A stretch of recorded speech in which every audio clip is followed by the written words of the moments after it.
पहाड़ों में स्थित एक जेड पत्थर का ताबूत भयंकर तूफान के कारण सामने आया।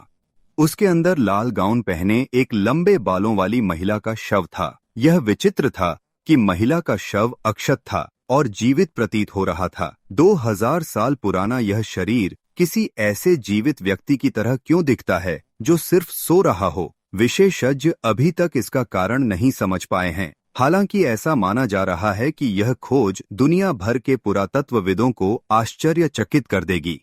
दरअसल वह शव शहर के केंद्र की ओर जाते समय रास्ते में ही गायब हो गया। जेड के ताबूत को ले जा रही वैन एक खाई में जा गिरी और फिर पीछे रखा जेड का ताबूत गायब हो गया। वह ताबूत राष्ट्रीय धरोहर है, इसलिए प्रेस ने इसकी खबर नहीं दी। मुझे नहीं पता था कि तुम पैसे के पीछे भागने वाली हो। ठीक है, मैं लालची हूँ। मैं सालों से तुम्हारे साथ हूँ और बदले में तुम मुझे क्या देते हो? ये तो डायोर का बैग है।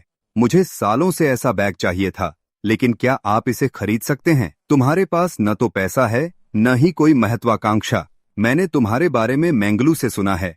तुम उसके साथ रहने के लायक नहीं हो। तुम तो बस एक गरीब दिहाड़ी मजदूर हो। वह इससे कहीं बेहतर की हकदार है। अगर तुम समझदार हो तो शहर छोड़ दो। अगर तुम ऐसा करोगे तो मैं मैंगलू की खातिर तुम्हें अकेला छोड़ दूंगा, लेकिन अगर तुम चांगनान शहर में रुके रहे तो मैं तुम्हारे लिए मुश्किलें खड़ी कर दूंगा।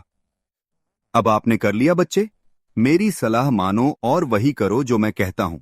मुझे लगता है कि तुम अच्छी तरह जानते हो कि मैं कौन हूँ। एमसी मोटू को मुक्का मारने के लिए आगे बढ़ता है, लेकिन मोटू एमसी को लात मारकर जमीन पर पटक देता है।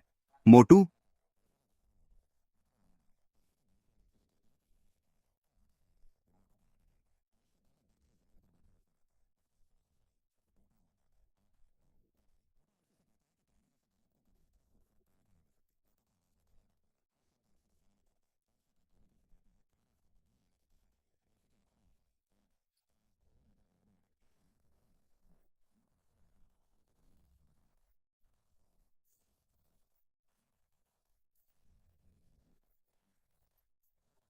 इरादा अडिग। एमसी रात की घनी अंधेरी चादर में शराब के नशे में लड़खड़ाता हुआ सड़क के किनारे किनारे चलता चला जाता है। समझने से पहले ही वो चीज सीधा आकर एमसी के ऊपर बैठ जाती है।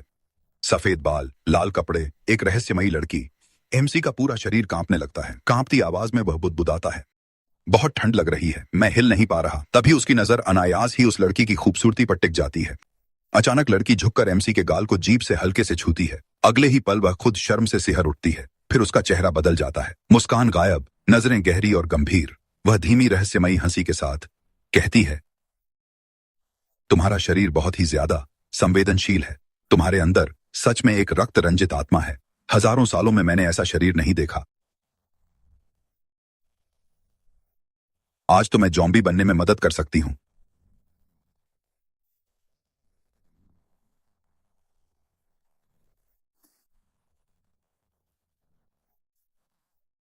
अचानक जॉम्बी लड़की एमसी की गर्दन में काट लेती है और उसका खून ऐसे पीने लगती है जैसे कोई एनर्जी ड्रिंक हो। एमसी का चेहरा देखकर लगता है जैसे कोई। वह लड़खड़ाते हुए बोलता है, क्या मैं मर रहा हूँ? जॉम्बी लड़की एमसी की तरफ गहरी नजर से देखती है और ठंडे स्वर में कहती है, तुम जैसे एक ब्लडी सोल बॉडी वाले को मरने देना बर्बादी होगी। ये कहते हुए वह फिर से एमसी की गर्दन में काटती है और उसके अंदर जॉम्बी की ताकत भर देती है।